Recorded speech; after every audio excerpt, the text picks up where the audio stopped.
Bonjour à toutes et à tous et bienvenue dans cette journée porte ouverte digitale organisée par le CFA des chefs, le centre de formation des apprentis inter-entreprise qui est dédié au métier de la restauration. Alors un peu d'histoire pour commencer, le CFA des chefs il a été fondé en 2020 par 4 groupes internationaux, Accor, Adecco, Corian et Sodexo. Et s'il existe, c'est grâce à la loi de 2018 qui permet aux entreprises de créer leur propre centre de formation.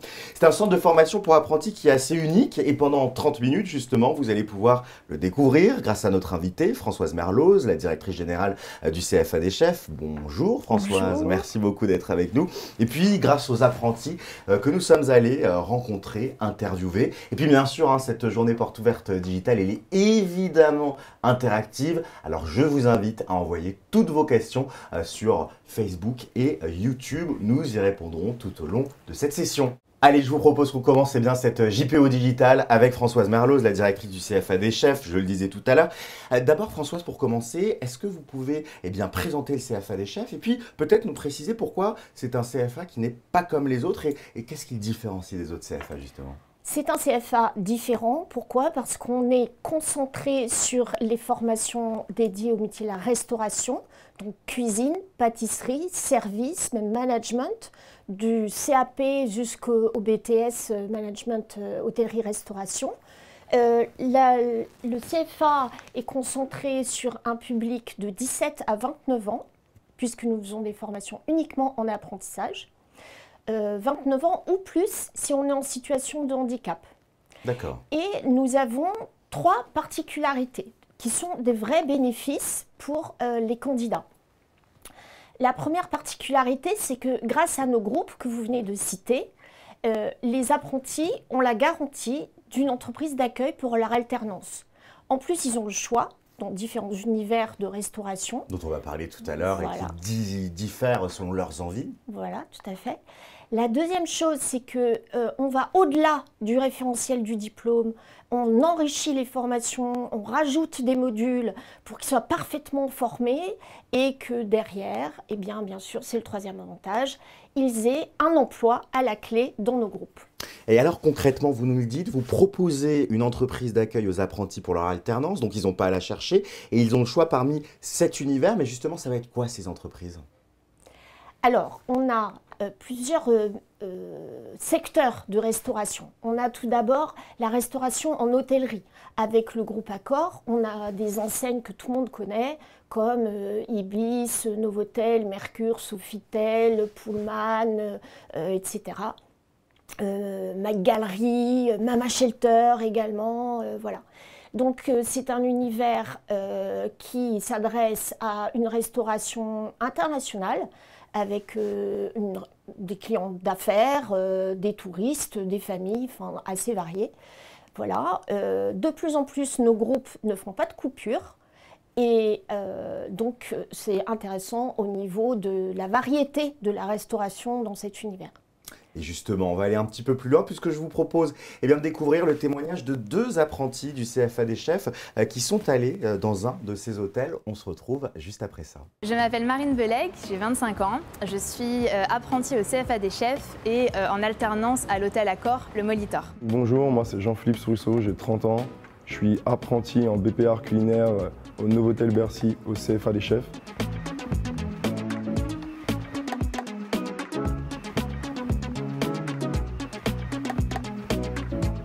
Les avantages de passer par le CFA des chefs, c'est que déjà ils vous mettent toutes les cartes en main pour bien débuter le métier de cuisinier. Ils vont vous fournir la mallette, la veste de cuisinier, le pantalon, les chaussures de sécurité. Le CFA des chefs m'a aussi trouvé directement une place en entreprise. Et tout le suivi qu'il va y avoir tout au long de votre formation, très attentif à chacun des profils présents dans le CFA des chefs. Fais bien juste attention là, que ça soit bien joli. Mon intégration au Molitor s'est très bien passée.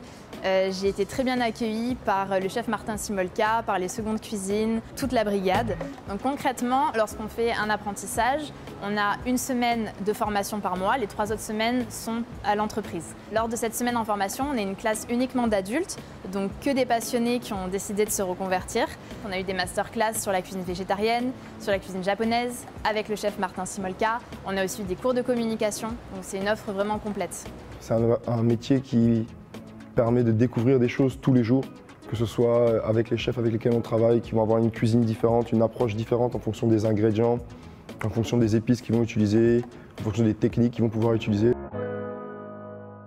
On va parler aussi de l'univers de la restauration traditionnelle. Est-ce que vous pouvez nous en dire quelques mots?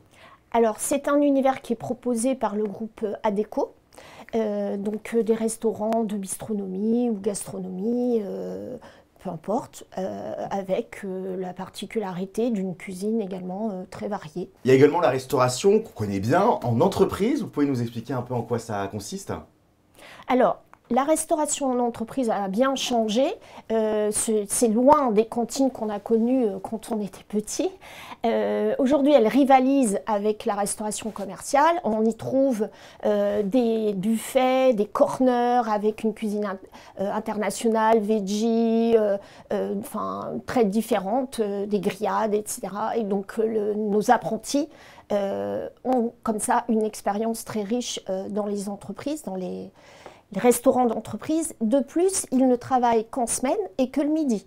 Donc il faut le savoir, si on a des contraintes familiales, ça peut être intéressant. Justement, on est allé interviewer l'une de ses apprenties, elle s'appelle Fatou, et elle est, elle, chez Sodexo, et elle raconte un petit peu son quotidien professionnel. À tout de suite. Je suis arrivée, j'ai été directement intégrée, que ce soit à l'école, que ce soit en entreprise. J'apprends la restauration traditionnelle et la restauration des collectivités, c'est-à-dire l'assemblage et tout ça. Donc, après la formation, j'ai le choix en fait. Je peux aller en traditionnel comme je peux aller en collectivité. En fait, c'est tout en un en fait. Il y a pas mal de responsabilités et c'est une formation qui permet aussi d'être polyvalent. Ce que je peux dire aux apprentis qui se posent la question pour vouloir intégrer le CFA des chefs, c'est de ne pas hésiter, de se lancer. C'est une très bonne formation. C'est une formation qui permet de grandir. C'est une formation qui permet l'autonomie, qui permet de rentrer vraiment dans la vie active. C'est une formation qui me fait pas mal de bien, que ce soit dans ma vie personnelle et professionnelle. Franchement, je suis plus épanouie depuis que j'ai commencé la formation. Un autre univers dans lequel les apprentis peuvent évoluer, c'est celui de la restauration scolaire. Alors la restauration scolaire, c'est une restauration qui est basée sur l'équilibre alimentaire, avec vraiment des quotas imposés sur des produits locavores, bio, vraiment frais, etc. Et là aussi, nos apprentis ne vont travailler que le midi, en semaine, et n'iront pas en entreprise pendant les vacances scolaires puisque ce sera fermé et là, ils seront en formation. Alors un autre univers assez spécifique, c'est celui de la santé où là, il ne faut pas faire les choses à moitié. Oui, parce qu'on est sur des cliniques, des hôpitaux, des résidences-services, des maisons de retraite. Et donc, il faut adapter les productions culinaires, les menus, aux pathologies des résidents ou des patients. Donc, on forme nos apprentis tout spécialement pour ça. Et sur ces restaurants-là, ils travaillent toute la semaine pour un petit déjeuner, goûter, dîner. Mais le dîner a lieu très tôt. Et donc, c'est aussi un univers qui est compatible quand on a des contraintes familiales, par exemple. Et justement, pour en savoir plus, on va retrouver Mathilde. Elle est apprentie dans la maison de retraite Corian, où elle fait son alternance et elle raconte justement ce rythme et ses missions. Par rapport à l'alternance, on fait 3 semaines en entreprise, 1 semaine à l'école. Moi, mes horaires sont de 8h à 16h du lundi au vendredi et j'ai la chance d'avoir mes week-ends. La cuisine, c'est devenu ma cuisine et c'est devenu un peu ma maison. Vraiment, ça donne l'impression d'être dans une petite famille. C'est toujours bienveillant, avec toujours la même volonté de sortir quelque chose de satisfaisant pour les résidents et pour l'entreprise également. Il y a le contact avec les résidents. On n'est pas uniquement en cuisine. On les voit, on parle avec eux et ça nous rappelle également pour qui est-ce qu'on cuisine. Allez, si vous nous rejoignez en direct sur les réseaux sociaux, merci beaucoup d'être avec nous. Vous suivez cette journée porte ouverte digitale du CFA des chefs. On fait un focus tout particulier sur Bordeaux. Donc si vous êtes bordelais ou bien que vous avez envie de découvrir la région, vous êtes au bon endroit. Une question qui revient beaucoup de la part des internautes, c'est une question de formation. Quelles sont les formations que vous proposez à Bordeaux au sein du CFA des chefs? Et surtout, si comme moi, on est novice en cuisine, est-ce qu'on peut quand même s'inscrire? Alors, si on est novice, qu'on aime cuisiner, mais qu'on rate ses recettes... Il vaut mieux éviter. Ça, vous m'avez cerné. Non, on peut vous former, justement. Ah ouais, donc, mais moi, je pars de très loin, quand même. Donc, mais c'est pas grave. On a des formations pour les novices. Donc, le CAP Cuisine, le célèbre CAP Cuisine, mais que l'on propose en 1 an au lieu de 2 ans. Le CAP Service en salle, en restauration, qui est très important. Sans serveur, pas de restaurant. Hein, il y a des restaurants qui ferment parce qu'ils n'ont personne en salle. Hein, donc, c'est important. Si vous aimez le contact avec la clientèle. Donc, ces 2 formations sont proposées en 1 an au lieu de 2. Ce qui fait qu'on demande d'avoir le baccalauréat obtenu en Union européenne ou un autre CAP, c'est-à-dire qu'on demande d'avoir validé ces matières générales, français, maths, histoire, géo, etc. avant, pour, avec nous, se concentrer sur le professionnel, les travaux pratiques, cuisine, tout ce qui concerne la cuisine. Voilà. Après, on a une autre formation qui ressemble dans son contenu, qui est vraiment très proche, c'est le titre professionnel cuisinier, une certification du ministère du Travail. Et là, c'est une formation qui est ouverte à tous. Alors vraiment, là, si vous avez pas de bac, si vous avez un diplôme, un bac ou un BTS ou je ne sais quoi, obtenu dans un pays à l'étranger hors Union européenne, vous êtes les bienvenus. Voilà, là, c'est notre formation ouverte à tous, qui dure 1 an et qui est sur la cuisine. Après, on a des poursuites d'études. D'accord, ça c'est une fois qu'on a passé le niveau, mon niveau, moi je fais brûler des pâtes à coquillettes, enfin les coquillettes, moi je peux les faire brûler. Donc une fois qu'on s'est bien mis à jour et qu'on est bon, là on peut se dire, on peut poursuivre, ou même si on a déjà une formation préalable dans la cuisine.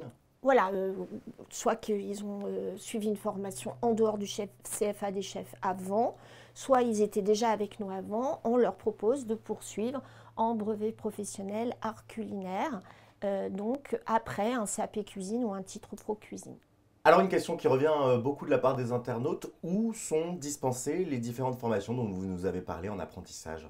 Alors nous avons un campus partenaire qui est le lycée hôtelier Campus du Lac, avec qui nous avons passé des accords pour déléguer la formation de nos apprentis dans leur établissement. Et donc sur ce nouveau campus avec qui on démarre cette année, sont dispensés le titre pro cuisine, CAP service, CAP cuisine, brevet professionnel art culinaire. On aurait pu construire des écoles partout en France, mais on a préféré prendre attache avec les meilleurs lycées hôteliers de chaque région. Ça nous permet d'être présents sur 7 régions, dans 16 campus en France, et donc d'être au plus proche de toutes nos entreprises pour l'alternance et au plus proche de nos apprentis, de leur lieu de domicile, bien sûr. Voilà.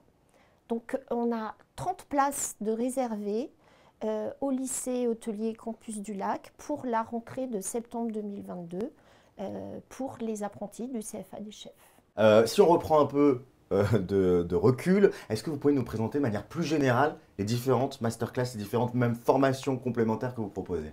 Alors, il y a une formation qui est transversale pour l'ensemble de nos apprentis et qui tient à cœur pour tous nos groupes fondateurs, c'est la communication en restauration. C'est savoir communiquer avec un client, savoir bien communiquer à l'intérieur de la brigade, avec l'équipe en salle. Donc vraiment, la communication restauration, c'est hyper important. Ensuite, il y a la restauration secteur santé. Donc là, j'en parlais tout à l'heure, c'est vraiment adapter les menus, les présentations, les textures, tout à la pathologie des résidents et des patients. Donc il faut d'abord savoir bien cuisiner avant de commencer à apprendre cette partie-là qui est un peu plus complexe. Ensuite, il y a la lutte contre le gaspillage alimentaire en restauration qui est, je dirais, une formation commune à l'ensemble de nos apprentis. C'est une formation en e-learning, là aussi, qui rentre dans le programme développement durable qui est cher à nos groupes. Et enfin, la cuisine de demain, puisqu'en fait, on veut que nos chefs soient des chefs tendance, des chefs qui connaissent toutes les dernières techniques culinaires, qui connaissent le veggie, par exemple, l'évolution du comportement du consommateur par tranche d'âge jusqu'en 2030. Et donc, le veggie en fait partie de ces tendances. Et également, tout ce qui est donc masterclass japonaise, mais italienne aussi, enfin tout ce qui est international. Et puis enfin, donc les masterclass gastronomiques comme le pâté en croûte ou d'autres chefs, je dirais VIP qui viennent. On a également prochainement une masterclass sur la pâtisserie, où là c'est le champion du monde de pâtisserie qui viendra faire un cours à nos apprentis et ce sera filmé et diffusé ensuite en replay sur tous les campus. Une question que beaucoup de jeunes se posent, est-ce que ces formations, toutes les formations dont vous venez de parler, sont payantes? Non, elles ne sont pas payantes parce que l'apprentissage n'est pas payant. Et donc, du coup, les apprentis ne payent aucun droit d'inscription, ne payent absolument rien en ce qui concerne la tenue, la mallette d'ustensiles. Vraiment, le CFA des chefs prend tout en charge. Et en plus, ils sont rémunérés. Donc la rémunération, elle varie en fonction de l'âge de l'apprenti. Du profil et surtout de sa formation. Donc on voit que le titre pro, c'est une première année d'études, donc il y a un certain salaire. Pour les plus de 26 ans, c'est le même salaire pour tout le monde. Ensuite, pour tous nos CAP, comme on fait des CAP en un an, on a... et également le bac pro, on a une rémunération qui est un peu supérieure.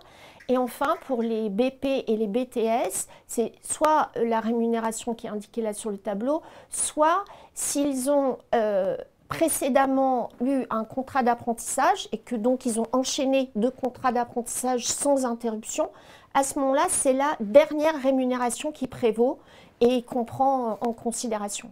Allez, vous continuez bien sûr à nous suivre en direct sur les réseaux sociaux pour cette journée Portes Ouvertes Digitale. Voilà, on a vu un petit peu plus sur le campus. Une question maintenant que se posent celles et ceux qui nous regardent sur la candidature. Comment peut-on candidater au CFA des chefs? Alors pour commencer, Françoise, est-ce qu'on peut rappeler un peu les prérequis pour s'inscrire au CFA des chefs? Alors, on a vu tout à l'heure pour chaque formation donc, les prérequis de niveau d'études. Maintenant, je vais parler de prérequis généraux. Donc il faut bien sûr être passionné. C'est le critère numéro 1 de sélection, c'est la passion. Si vous n'êtes pas passionné, que vous êtes rentré là parce qu'il y avait de la lumière, ça ne va pas le faire, ça va se voir tout de suite et ça ne va pas durer longtemps. Donc autant le savoir. Et puis après, je dirais, il faut avoir une certaine résistance physique. Pas de mal de dos, des choses comme ça, parce qu'on est debout tout le temps.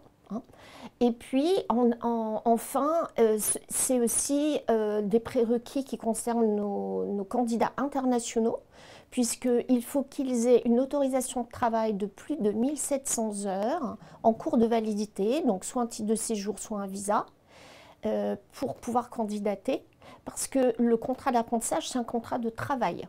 D'accord. Voilà, donc on va leur faire une autorisation de travail, mais il faut qu'ils aient ce titre de séjour ou ce visa. Et alors concrètement, comment ça se passe pour s'inscrire au CFA des chefs? Quelles sont les différentes étapes de recrutement? Là, vous allez les voir en vidéo, il y a 3 étapes.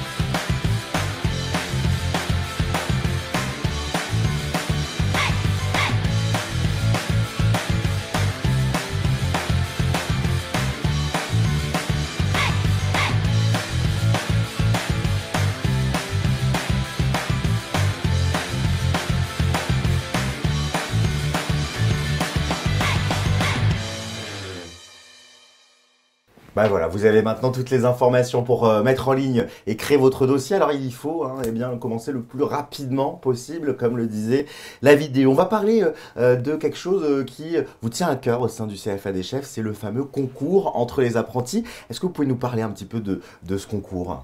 Alors, il s'appelle le concours national des pépites du CFA des chefs.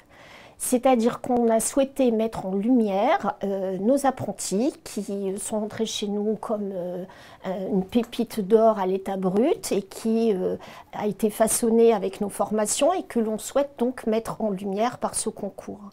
Et c'est un concours qui vient mettre du piment un peu dans l'année scolaire.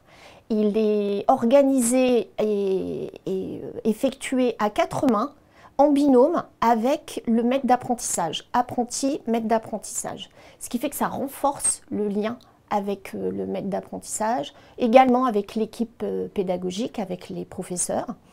Et il y a des présélections au mois de janvier et ensuite les demi-finales en avril et les finales en juin. Et chaque année, le thème change. Et pour savoir un petit peu ce qui s'est passé l'an dernier dans le cadre de ce concours, je vous propose de découvrir une petite vidéo qui fait le récap de la finale de l'année dernière.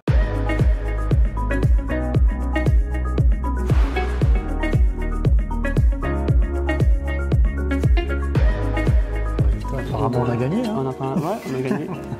Et ben, on était premier du classement. Voilà. Le thème du concours, c'était un plat sans viande ni poisson, donc sur le thème de l'éco-responsabilité. Alors j'ai réalisé un berlingot, une raviole brochu, algue wakame et kombu, avec une décoction de algues et myrtilles. Le plat, c'était une polenta crémeuse avec de l'aubergine rôtie, de la brousse glacée et un condiment lentilles corail. Et le dessert, c'était un anneau brochu au miel de châtaigne, pêche qu'on a travaillé en marmelade avec une brunoise, sablé noisette, crème à la vanille Madagascar. Le dessert, c'était des churros de polenta avec une crème mousseline au fenouil, un crémeux pamplemousse et un caramel pamplemousse. On le sait, hein, le but quand on fait une formation et surtout une formation au CFA des chefs, c'est d'avoir un travail derrière. Vous nous avez dit qu'un des avantages du CFA des chefs, justement, c'était les opportunités d'emploi une fois le diplôme en poche. Parlez-nous de ces opportunités. Alors, nos apprentis peuvent postuler dans l'ensemble de nos groupes. En France, en province, à Paris, à l'international. Vraiment, c'est comme s'ils avaient une entreprise unique en face d'eux, avec une foultitude de sites partout. Et donc, ils peuvent candidater là. Et clairement, nous, on les forme pour que nos groupes puissent les recruter en CDI au terme du cursus de formation. Et justement, on a le témoignage de Djeneba. Elle a été diplômée du CFA des chefs et recrutée en CDI à l'issue de sa formation. Et elle raconte un petit peu comment ça s'est fait. Vous allez voir, c'est une belle histoire. Traoré Djeneba, je fais partie de l'ancienne promo CFA des chefs de l'année dernière. Je suis diplômée, j'ai 23 ans et je fais partie de l'entreprise Sodexo depuis septembre. J'ai passé une année complète mais formidable avec des équipes et des programmes vraiment enrichis et développés. Ce qui m'a permis de pouvoir décrocher mon CDI juste derrière et d'évoluer sur le site Le Châtelat qui fait partie en fait des entreprises de Sodexo. Et j'en suis vraiment honorée et très fière aujourd'hui. Allez, on arrive à la fin de cette journée porte ouverte digitale. S'il vous reste des questions, n'hésitez pas à les poser, toujours dans les chats Facebook, YouTube. Et puis même si vous nous regardez en replay, n'hésitez pas également à poser vos questions puisque les équipes seront là pour continuer à les consulter et continuer à y répondre. François, je crois que vous avez fêté récemment le 2e anniversaire, c'était le 11 janvier dernier, avec quand même une invitée de marque, Elisabeth Borne, la ministre du Travail, de l'Emploi et de l'Insertion. Comment ça s'est passé? J'imagine qu'il y avait beaucoup d'émotions. Beaucoup d'émotions. En plus, on n'avait jamais inauguré le CFA des chefs puisqu'il est né en pleine pandémie. Donc, on a toujours reporté. Là, on était début janvier. Je dois dire qu'on l'a fait quand même, mais dans des conditions incroyables puisqu'on était en pleine pandémie de Omicron. Tout le monde l'attrapait. Je ne sais pas si vous vous souvenez. Et là, donc, on a quand même fait une table ronde avec Elisabeth Borne, qui est restée 1h30 avec nous, ce qui est une grande marque d'intérêt. Et on a avec tous nos dirigeants de nos groupes qui étaient également là, 3 apprentis qui ont témoigné de leur expérience au CFA des chefs. Donc, c'était très chouette. Et justement, on a une petite vidéo qui vous présente cet événement et qui vous permet bien de vous y plonger comme si vous y aviez été. On est là, vous le savez, pour fêter l'inauguration du CFA des chefs, jamais inauguré en raison de la crise sanitaire. Le CFA des chefs a été pensé dès le départ comme un outil de création de talents et d'emploi. J'avais pas d'expérience particulière ni de diplôme. On vous a proposé l'alternance à l'Olympique Lyonnais. Pour moi, maintenant, ça a beaucoup plus de sens. Il y a la cuisine, évidemment, mais tout ce qui va autour aussi. Je suis embauché en tant que commis. Je peux faire des cuissons, comme des dressages. J'aide aussi les apprentis. Il y a beaucoup de solidarité et on avait d'emblée décidé d'avoir un phénomène de passerelle, que ce soit avec Corian, Sodexo, Adecco, enfin, c'était évident qu'il y avait ce côté entreprise unique. C'est compliqué de faire un service le midi, de rentrer quelques heures chez soi et de refaire un service le soir. Donc l'idée, c'est de supprimer toutes ces coupures.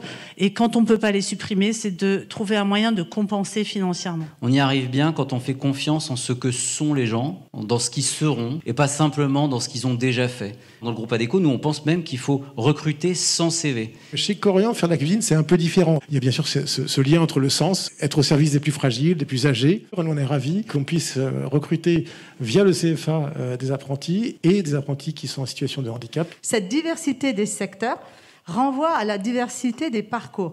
Chez Sodexo, nous avons des entreprises qui sont spécialisées dans la restauration, et ça va de la restauration scolaire en passant par la restauration dans la santé et commerciale gastronomique. Je trouve que la démarche que vous avez ensemble d'un CFA interentreprise est vraiment très intéressante. Je pense aussi que d'avoir des perspectives d'évolution professionnelle, c'est aussi quelque chose qui est fondamental. Et je pense qu'en vous réunissant, ça donne cette diversité de parcours pour permettre à chacun de se projeter. Donc moi, je voudrais vraiment saluer à nouveau l'implication des entreprises et puis donc souhaiter plein succès à notre CFA des chefs. Un grand bravo pour ce que vous faites.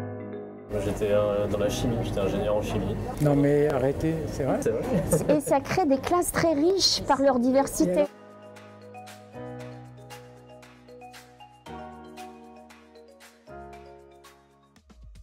Allez, on arrive à la fin de cette journée porte ouverte digitale consacrée au CFA des chefs du côté de Bordeaux. J'espère que vous aurez appris beaucoup de choses et on vous a redonné envie, en tout cas, de venir, puisque, et ça va peut-être être votre mot de la fin, Françoise, il y a la possibilité de se rendre au CFA des chefs.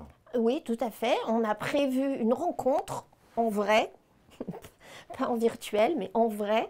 Les candidats peuvent nous rejoindre en mars prochain, entre 14h et 18h. Vous découvrez l'adresse, la date. Vous pouvez vous inscrire sur notre site internet, sur les pages portes ouvertes de notre site internet.